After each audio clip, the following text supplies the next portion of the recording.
Okay, our video today is going to talk about nets.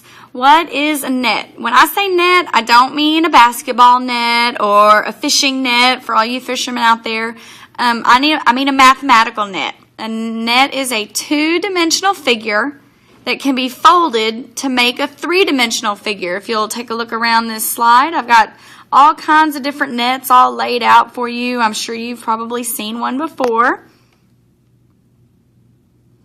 We have several different kinds of nets. We have a prism. There are certain characteristics that you need to look for when you're talking about a prism. It has two bases that are congruent and parallel. Up here on the triangular prism, you can see that it's got a triangular prism up top and a triangular prism on bottom. Just by looking at them, they look congruent, which means they're equal, and then they're on opposite sides of all your faces. Your rectangular prism down here, same thing. You've got congruent bases, and they are also on opposite sides of your faces. The other characteristic is that they have rectangular faces. All three of these faces are rectangular, and all three of these faces are rectangular. I've also got some other models here. This is a triangular prism. We've got our triangle bases. We've got our three rectangular faces. This is a 1, 2, 3, 4, 5, 6. This is a hexagonal prism. I've got two hexagonal bases, and I've got 1, 2, 3, 4, 5, 6 rectangular faces. You have to have a face for every side of your base. Okay, this is a rectangular prism. I've got rectangular faces and rectangular bases. This is a cube. But hopefully you know that a cube is a rectangular prism as well. This is a pentagonal prism because we have a pentagon, 1, 2, 3, 4, 5 sides. We have two pentagonal bases, and then we have 5 rectangular faces. When these fold up, they should all match. You've got a side for each. You've got a rectangular face for each side of your base. See? Makes a pentagonal prism. Okay? So those are prisms. We also have hexagonal prism. This one right here looks a little different than some of the other ones you've seen. This right here is a hexagonal prism, but guess what? So is this one. Look at your characteristics. They have two hexagonal bases, a hexagonal base here, a hexagonal base here. They are on opposite sides of the faces. Here are two faces, and they're on opposite sides, which means they're parallel. Do we have a rectangular face for each side of the base? 1, 2, 3, 4, 5, 6. When you imagine this being folded up, your faces end up being in a line. This is what some of my three-dimensional figures look like when they're folded up. I made them from paper, so forgive me. This is a non-example.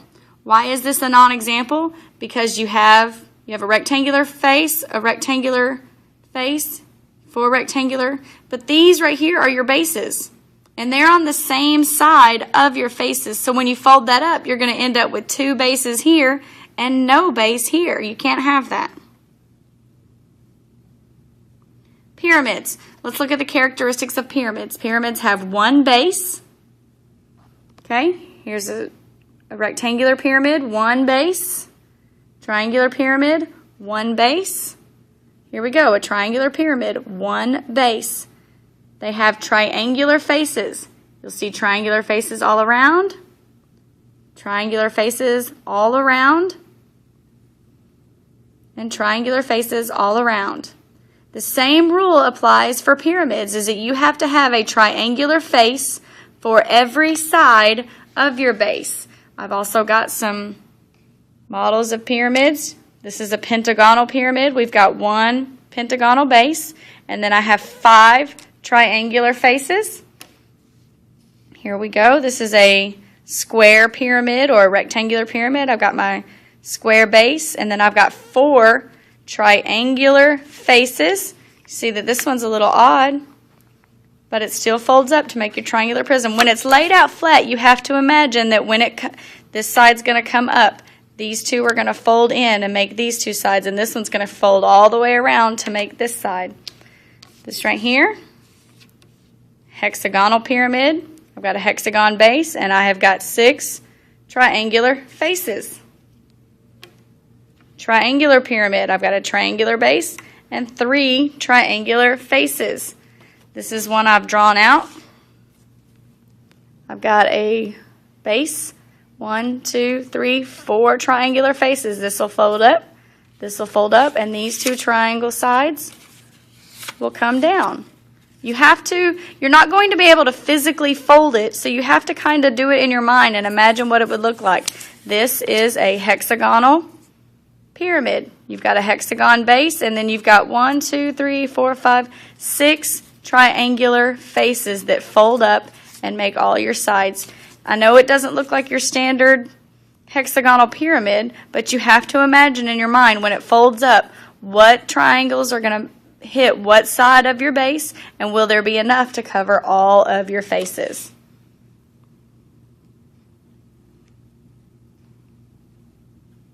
Okay, the last one is the cylinder.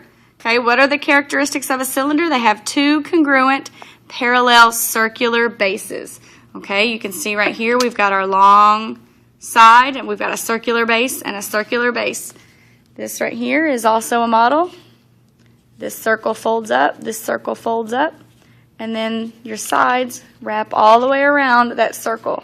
Okay, so there is our net of a cylinder.